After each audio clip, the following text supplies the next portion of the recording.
आप सभी को जय मसीह की। प्रार्थना में वचनों का बहुत महत्व है, इसलिए हम बाइबल से कुछ अनोखे वचन आपके लिए लाते रहते हैं। अब देर ना करते हुए हम आज के वचनों पर चलते हैं। वचन नंबर पहला, भजन संहिता 119 की 33 में बाइबल में राजा दाऊद ने कहा है, हे यहोवा, मुझे अपनी विधियों का मार्ग दिखा दे, तब मैं उसे अंत तक पकड़े रहूँगा। आमीन। यहोवा से प्रार्थना करो कि वह अपने वचनों की विधियों का मार्ग दिखाए, तो आप उस मार्ग को कभी ना छोड़ेंगे, सदा यहोवा के दिखाए हुए मार्ग पर चलते रहेंगे। आप उससे प्रार्थना करो कि यहोवा आपको मार्ग दिखाए और आप सदा अपनी यहोवा की सिखाए हुए रास्ते पे चलेंगे।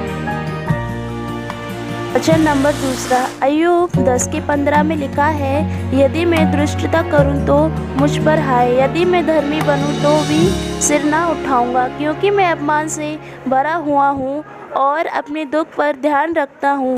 आमीन। यदि मैं अपने पिता यहोवा के विरुद्ध कोई भी कार्य करूँ या अपने पिता के विरुद्ध शब्द बोलूँ तो मुझ पर हाय। यदि मैं धर्मी हूँ तो भी मैं सिर ना उठाऊंगा। मैं अपने आत्मिक पिता के आगे हमेशा सिर झुकाए रहूँगा, क्योंकि अपमान से भरा हूँ और हर कोई मेरी बुराई करता है, इसलिए मैं अपने दुख पर ध्यान रखता हूँ। वचन नंबर तीसरा, पहला पतरस 1 के 15 में लिखा है, पर जैसा तुम्हारे बुलाने वाला पवित्र है, वैसे ही तुम भी अपने सारे चाल चलन में पवित्र बनो, क्योंकि मैं पवित्र हूँ। आमीन। बाइबल में लिखा है, पतरस कहता है, जैसे तुम्हारा बुलाने वाला परमेश्वर पवित्र और हमेशा भला करने वाला परमेश्वर है, वैसे ही तुम भी उसी के समान पवित्र बनो। अपने सारे काम, चाल चलन, धर्म और कर्म में पवित्रता रखो, क्योंकि तुम्हारा परमेश्वर भी पवित्र है। क्योंकि जब तुम अपने आत्मिक पिता से प्रार्थना करो तो वह बिना किसी पक्षपात के तुम्हारा न्याय करे।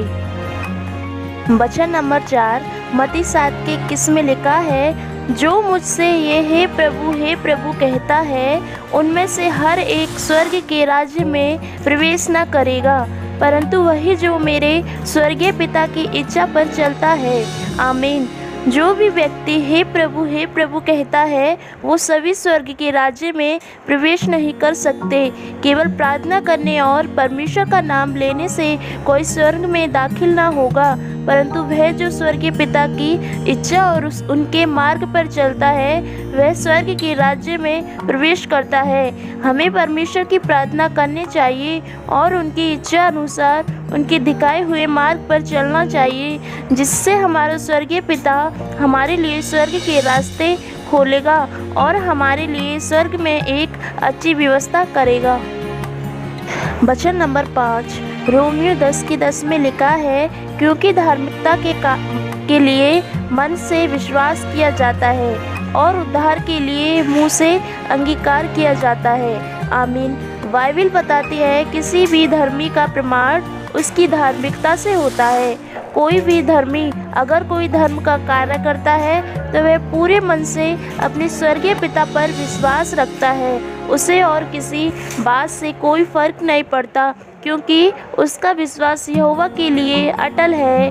वह उद्धार पाने के लिए अपने पिता परमेश्वर से अंगीकार करता है। वह अपने सभी पाप और गुनाह परमेश्वर के सामने मानता है और अपने पापों की क्षमा मांगने पर उसका उद्धार किया जाता है। इसलिए हमें अपने स्वर्गीय पिता पर विश्वास रखना चाहिए और अपने पापों की क्षमा हेतु उससे प्रार्थना करनी चाहिए।